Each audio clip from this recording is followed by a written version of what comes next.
નમસ્કાર દર્શક મિત્રો, આપણે નિહાળીશું સિટી લાઈન ન્યૂઝ ચેનલમાં આજના મુખ્ય સમાચારો।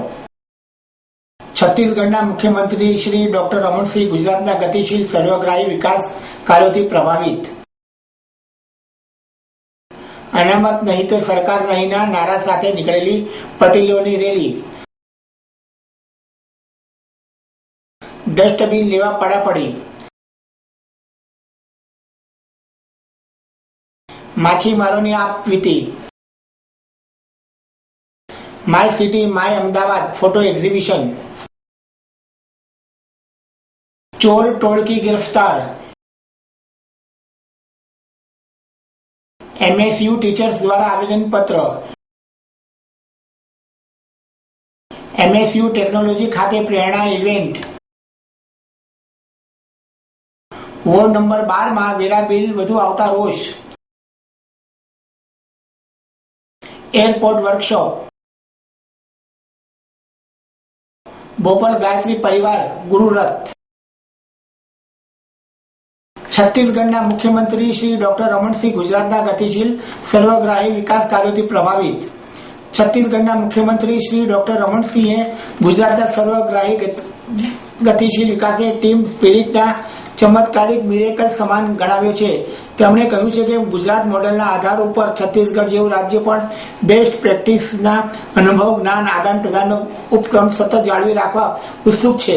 ડોક્ટર રમણ સિંહે તેમના ગુજરાત પ્રશાસનિક કાર્ય સંસ્કૃતિની જનસેવા પ્રતિબદ્ધતાના દર્શન કરાવનારા બન્યા છે। તેઓ આનંદ વ્યક્ત કર્યો હતો। ગુજરાતના મુખ્યમંત્રી શ્રીમતી આનંદીબેન પટેલે ગુજરાતમાં સૌના સાથ સાથે વિકાસની ભાવના સાકાર કરવાનું શ્રેય જનયોગ અને કર્મયોગીના કર્મયોગ ભાવને આપ્યું હતું। તેમણે ઘર ઘર શૌચાલય આરોગ્ય સેવા અને સેવા ક્ષેત્રમાં મિશન મોડ ઉપર થઈ રહેલા કલ્યાણ સેવા કાર્યો તેમજ સુશાસન પ્રણાલિકાને પ્રજા વર્ગોને વિશ્વાસ સરકારે સંપાદિત કર્યો છે તેમ ગૌરવ સહ જણાવ્યું હતું। મુખ્યમંત્રી શ્રીમતી આનંદીબેન પટેલની છત્તીસગઢના મુખ્યમંત્રી શ્રી ડોક્ટર રમણ સિંહની મુલાકાત લીધી હતી। છત્તીસગઢના મુખ્ય સચિવશ્રી અને વરિષ્ઠ સચિવશ્રીઓ સાથે ગુજરાતમાં ગતિશીલ વિકાસ યાત્રાના ફ્લેગશિપ પ્રોગ્રામ અને નવીન પહેલરૂપ સિદ્ધિઓની વિસ્તૃત માહિતી મેળવવા અને નિરીક્ષણ માટે ગુજરાત પ્રવાસ આવેલા છે। શ્રીમતી આનંદીબેન સાથે 1-to-1 સૌજન્ય મુલાકાત બેઠક બાદ ગાંધીનગરમાં ગુજરાતની ઔદ્યોગિક शैक्षणिक અને આરોગ્ય વિષયક તથા સેવા ક્ષેત્રની નવીનતમ પહેલ સિદ્ધિઓનું પ્રેઝન્ટેશન છત્તીસગઢના મુખ્યમંત્રીશ્રીએ નિહાળ્યું હતું। ગુજરાતના મુખ્ય સચિવ શ્રી GR અલોરિયાના નેતૃત્વમાં રાજ્ય સરકારના વિવિધ વિભાગોના વરિષ્ઠ સચિવશ્રીઓ આ પ્રેઝન્ટેશનમાં બેઠકમાં વિકાસ ગાથા સાથે જોડાયેલા હતા। અનામત નહીં તો સરકાર નહીંના નારા સાથે નીકળેલી પટેલોની રેલી। પટેલ અનામત આંદોલન રાજ્યભરમાં પ્રબળ બની રહ્યું છે।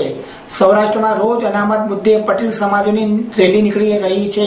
ત્યારે ગોંડલમાં શુક્રવારે પાટીદાર સમાજની બાઇક રેલી નીકળી હતી, જેમાં મોટી સંખ્યામાં પટેલ સમાજના લોકો જોડાયા હતા। રેલીમાં અનામત નહીં તો સરકાર નહીં, હક માંગીએ છીએ, ભીખ નથી માંગતા, પાટીદાર અનામત જિંદાબાદના નારા લગાવવામાં આવી રહ્યા હતા। શ્રી સરદાર પટેલ સેવા દળ દ્વારા મુખ્યમંત્રીને આવેદનપત્ર મોકલવામાં આવ્યું હતું। આવેદનપત્રમાં જણાવ્યું હતું કે વર્તમાન સમયમાં ગુજરાતના પાટીદારોની આર્થિક શૈક્ષણિક અને સામાજિક સ્થિતિ કથળી રહી છે। 1947 થી આજ દિન સુધી પટેલ સમાજના વિકાસ માટે કોઈ પણ કારણસર કોઈ આયોગની રચના થઈ નથી। પટેલ સમાજના મોટા ભાગના લોકો ખેતી મજૂરી કે પશુપાલન ઉપર આધારિત છે।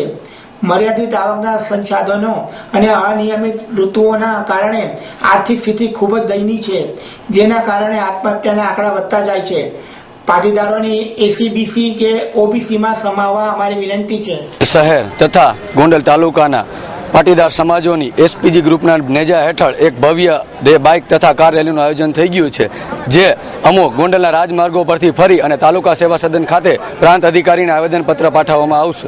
અમારો ગોંડલની અંદરમાં અમારો એવો અનુભવ છે કે કોઈ પણ પ્રકારના રાજકીય કે કોઈ પણ પ્રકારના દબાણ અમારી ઉપર કરવામાં આવેલા નથી, એટલે અમે સ્વતંત્ર રીતે રેલીનું આયોજન કરેલું છે।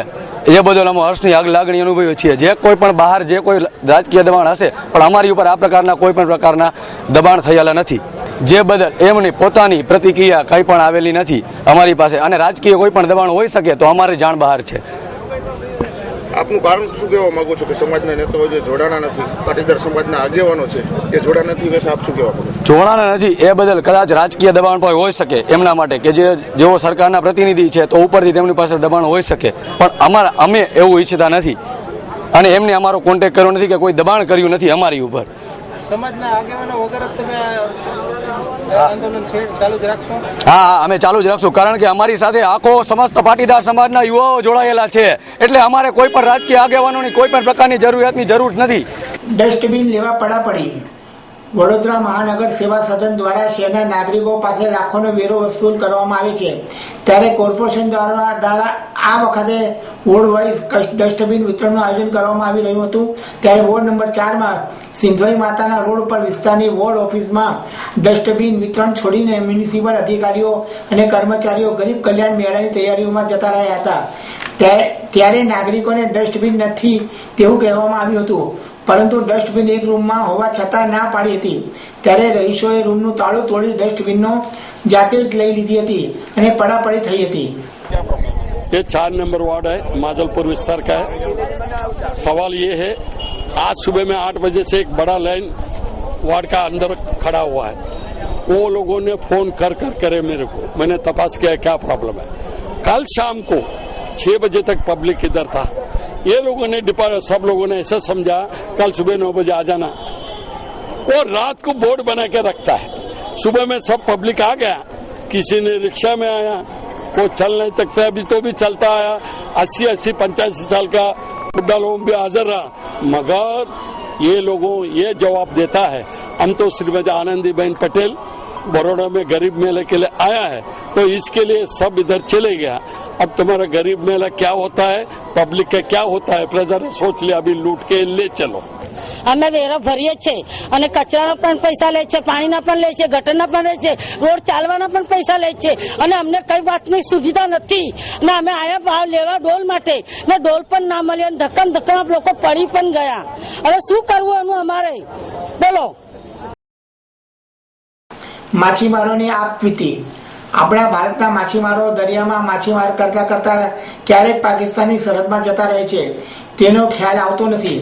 આગામી શ્રાવણ મહિનો અને તહેવારોને પગલે પાકિસ્તાન દ્વારા પકડાયેલા 163 માછીમારોને મુક્ત કરવામાં આવ્યા હતા. ત્યારે ટ્રેન મારફતે વડોદરા આવી પહોંચ્યા હતા. અત્રેના રેલવે સ્ટેશને આપવીતી રજૂ કરતા માછીમારોએ વતનની પરિવારજનોની આવેલી ચિઠ્ઠીના સહારે દિવસો કાપ્યા હતા. My city my Ahmedabad photo exhibition. Photo walkers group દ્વારા અમદાવાદનું સ્થાપત્ય સ્ટ્રીટ લાઇફ મોડર્ન ઝગમગાટ ઉપર કરેલી ફોટોગ્રાફીનું એક એક્ઝિબિશન સત્ય આર્ટ ગેલેરી ખાતે શરૂ કર્યું છે.